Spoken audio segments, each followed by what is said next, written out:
महादेव और माता पार्वती कैसे अपने सच्चे भक्तों को अपने रूप बदल के अपने भक्तों से परीक्षा लेते हैं, जानेंगे हम इस पुरानी शिव शक्ति में। एक बार महादेव और माता पार्वती दोनों एक गांव की ओर जा रहे थे। मार्ग में माता पार्वती को बहुत तेज प्यास लगी और उन्होंने महादेव से कहा, हे प्रभु, मुझे बहुत भूख और प्यास लगी है, कृपया मुझे कुछ खाने और पीने को दो। महादेव ने मुस्कुराते हुए कहा, हे देवी, मैं तुम्हारे लिए कुछ न कुछ लेकर आता हूँ, बस तुम मुझसे थोड़ी देर और इंतजार करो। माता पार्वती ने कहा, स्वामी, मैं आपके साथ ही चलूंगी। महादेव ने कहा, हम दोनों को रूप बदलना होगा ताकि हम गांव में बधाई प्राप्त कर सकें। फिर दोनों ने अपना रूप बदला और गांव की ओर बढ़े। जब वे एक व्यापारी के घर पहुंचे तो महादेव ने व्यापारी से पूछा, क्या आप हमें कुछ भोजन दे सकते हैं? व्यापारी ने कहा, यहाँ कुछ भी नहीं मिलता। इसके बाद वे दोनों घने जंगल की ओर चल पड़े। जंगल में चलते हुए माता पार्वती ने कहा, स्वामी, अब मुझे और भी प्यास लग रही है। महादेव और माता पार्वती गांव गांव घर घर जाते रहे, लेकिन किसी ने भी उन्हें भोजन या पानी देने का प्रस्ताव नहीं दिया। अंत में दोनों एक पेड़ के नीचे बैठ गए। तभी वहां दो महिलाएं शिवलिंग पर जल चढ़ा रही थीं। महादेव और माता पार्वती ने उन्हें देखा और कहा, हे देवी, क्या आप हमें थोड़ा सा जल दे सकती हैं? महिलाएं गुस्से से बोली, तुम दोनों यहाँ से चले जाओ, मुझे प्रभु महादेव को जल चढ़ाना है। महादेव और माता पार्वती ने विनम्रता से कहा, हे देवी, हम दोनों बहुत प्यासे हैं,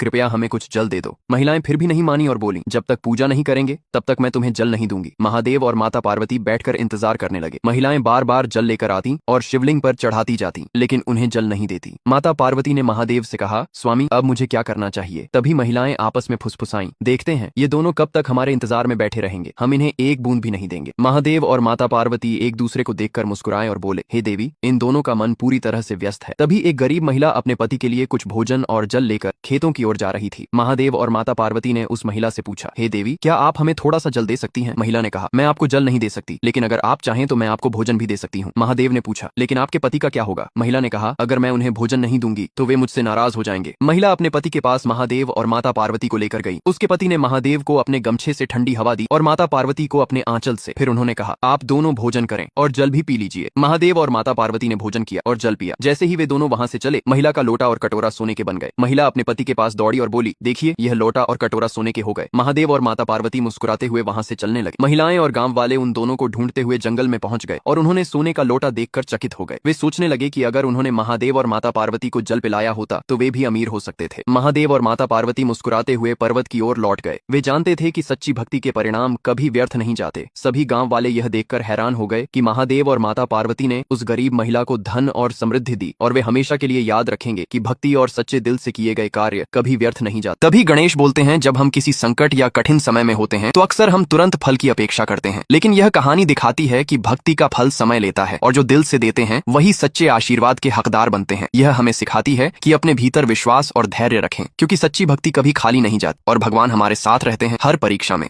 अगर आपको इस शिव शक्ति की कथा अच्छी लगी हो तो इस वीडियो को लाइक करके और लोगों के पास शेयर करें।